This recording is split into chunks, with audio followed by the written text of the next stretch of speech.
In this tutorial, you'll learn about UV unwrapping. UV unwrapping is a mapping method you use when conventional mapping methods no longer work. Almost anyone who's ever applied a bitmap to a 3D object has relied on simple UV mapping techniques. In 3ds Max, chances are you've already used the UV map modifier to project a bitmap onto a 3D object. You might have used it in planar mode, in cylindrical mode, or in spherical mode depending on the 3D object you are using at the time. You may even have used it in box mode, which is especially useful in architectural situations. Unfortunately, in many cases, when a 3D object becomes fairly complex, none of the mentioned mapping methods can be truly useful. Even with simpler objects, distortions can easily happen if you're not careful. Enter UV unwrapping. It may feel daunting if you've never used it before, but it really boils down to one main concept. Spread out the 3D mesh in a way that it becomes easy to paint a 2D texture on it with little or no distortion. To do that, you may encounter a barrage of fancy words like UV coordinates, unwrapping, unfolding, pelt, peel, relax, and more. These are all tools with only one sole purpose as mentioned before, and that is to spread out the layout of a 3D mesh so that it becomes easier to project the 2D image onto it.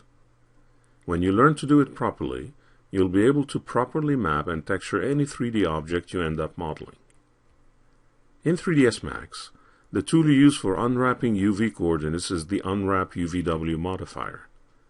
It's quite a powerful tool that enables you to lay out your UV coordinates, which are essentially referencing vertices on your 3D model.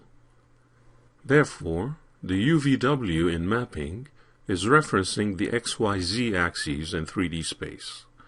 However, since the idea is to flatten the coordinates into a 2D layout, you usually only talk about UV coordinates. The scene you will be using in this multi-part tutorial has 3 models in it, aside from the ground plane. One is a building, a garage of some sort. Another one is a car. And a third is a dinosaur head, representing a logo or a symbol for the garage.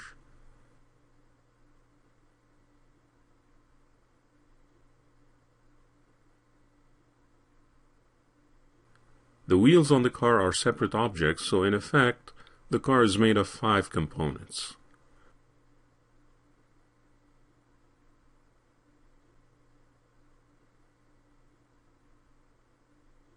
The 3 main models are different in nature. One is architectural, the building, another is technical, the car, and the third is organic, the dino head. As you'll learn later, unwrapping these models may need slightly different approaches and workflows, but with one sole purpose in mind, flattening out the UV layout to project 2D images. The models themselves are not particularly elaborate, nor inspiring. The design of the building, for example, will not win any architectural awards. However, their simplicity makes it ideal for instructional purposes. The scene is set to use the mental ray rendering engine. It is illuminated by 2 simple point lights that are hidden from view at this time. One of these lights is set to project an ambient occlusion shader to give the renderings a bit more depth and realism. The procedure to apply an ambient occlusion shader to light is covered in another tutorial on this channel. If you're interested in that workflow, check out the tutorial entitled Faking Global Illumination with Ambient Occlusion, AO. As always, the assets and scene files are available for you to download by following the link listed in the description of this movie. You will start with a file conveniently named UV Unwrapping Start.max. The file contains the models mentioned earlier, currently with flat shaded materials applied.